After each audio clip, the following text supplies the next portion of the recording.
রাজ্যপাল সংঘাতে এবার নয়া মোড়। সরকারি অনুদানপ্রাপ্ত বিশ্ববিদ্যালয়গুলিতে বিচার বিভাগীয় তদন্তের নির্দেশ দিলেন রাজ্যপাল। বিশ্ববিদ্যালয় নিয়ে বিভিন্ন দুর্নীতির ভিত্তিতে তদন্ত হবে, একজন অবসরপ্রাপ্ত বিচারপতি এই তদন্ত করবেন বলেই রাজভবন সূত্রে খবর। আর এরপরই রাজ্যপাল সংঘাতে এবার নয়া মোড়। আমরা বিস্তারিতভাবে এই বিষয়ে কথা বলবো। শ্রেয়সী গঙ্গোপাধ্যায় টেলিফোন লাইনে রয়েছেন আমাদের প্রতিনিধি। শ্রেয়সী, ঠিক কি জানা যাচ্ছে রাজভবন সূত্রে, বা কি খবর পাওয়া যাচ্ছে, কি নির্দেশ? দেখো, রাজ্যপালের তরফে যে নির্দেশ দেওয়া হয়েছে সেখানে একজন রিটায়ার্ড জাজকে দিয়ে এই তদন্ত করানোর নির্দেশ দেওয়া হয়েছে এবং এক্ষেত্রে এই নির্দেশটা বলবৎ হচ্ছে রাজ্যের সমস্ত সরকারি অনুদানপ্রাপ্ত যে বিশ্ববিদ্যালয়গুলো আছে তাদের জন্য। এখন কোন কোন ক্ষেত্র নিয়ে এই তদন্তটা হবে বলে রাজ্যপাল নির্দেশ দিয়েছেন যেটা জানা যাচ্ছে যে এক্ষেত্রে এই নির্দেশ দিয়েছেন তিনি। সেক্ষেত্রে প্রথম ক্ষেত্র হচ্ছে দুর্নীতি, দ্বিতীয় ক্ষেত্র হচ্ছে সন্ত্রাস এবং তৃতীয় যে ক্ষেত্রটা সেটা হচ্ছে যে বিশ্ববিদ্যালয়ের ক্যাম্পাসগুলোকে রাজনৈতিক বা এক্ষেত্রে ভোটের কারণে ব্যবহার করা। এই সামগ্রিক সমস্ত কিছু নিয়েই কিন্তু কার্যত রাজ্যের সমস্ত বিশ্ববিদ্যালয়তে এনকোয়ারি করবে। এই জুডিশিয়াল যে কমিশন তৈরি হয়েছে, জুডিশিয়াল ইনকোয়ারি হবে এবং সেক্ষেত্রে এই কমিশনের মাথায় থাকছেন এক্ষেত্রে একজন রিটায়ার্ড সুপ্রিম কোর্ট অথবা হাইকোর্টের জাজ, তিনি কমিশনের মাথায় থাকছেন। শ্রেয়সী, তুমি আমাদের সঙ্গে থাকো। আর রাজ্যপালের তদন্তের এই নির্দেশ এবং তারপরই পাল্টা তোপ দেখেছেন শিক্ষামন্ত্রী। এক্স স্যান্ডেলের শিক্ষামন্ত্রী যেটা বক্তব্য যে রাজ্যের কলেজগুলিতে নির্বাচনী কাজকর্ম এবং রাজনৈতিক উদ্দেশ্যে ব্যবহার হচ্ছে, এই অভিযোগ। রাজ্যপাল এবং আচার্যের বিচার বিভাগীয় তদন্তের নির্দেশ দেওয়ার ঘটনা মজাদার। এটা সবার জানা যে সরকার ভার্চুয়াল সোশ্যাল মিডিয়ার মাধ্যমে চলে না। তদন্তের নির্দেশের কপি সরকার বা সংবাদ মাধ্যমের কাছে পৌঁছানো উচিত।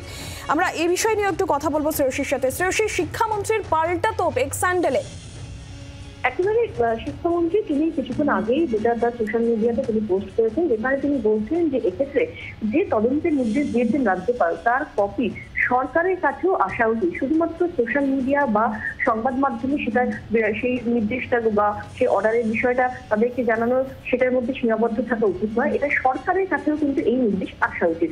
পাশাপাশি তিনি আরো একটি প্রশ্ন করেছেন যে এক্ষেত্রে যে ক্ষমতা বলা হচ্ছে যে এই অর্ডার দেওয়া হচ্ছে সেটা কার ক্ষমতা? চ্যান্সেলরের ক্ষমতা, আচার্যের ক্ষমতা, না গভর্নরের ক্ষমতা, বা রাজ্যপালের ক্ষমতা? এখন রাজ্যপালের ক্ষমতা কি সেক্ষেত্রে আচার্য ব্যবহার করতে পারেন বা প্রয়োগ করতে পারেন? সেই প্রশ্নটাও কিন্তু কার্যত তিনি তুলেছেন তার বক্তব্যের মাধ্যমে। ধন্যবাদ শ্রেয়সী।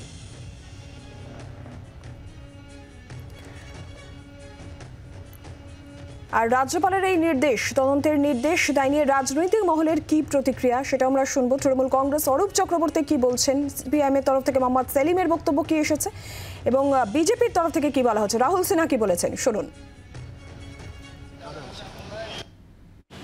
গরমে মাথা খারাপ হওয়াটা খুব একটা কাজের কথা নয়।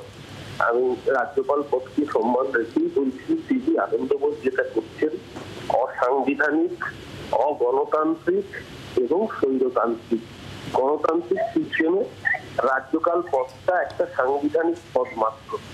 শিক্ষামন্ত্রী ব্রাত্য বসুর বিরুদ্ধে এই স্টেটমেন্ট দেওয়া সম্পূর্ণভাবে একটা অগণতান্ত্রিক ফ্যাসিস্ট স্বৈরাচারী আচরণ।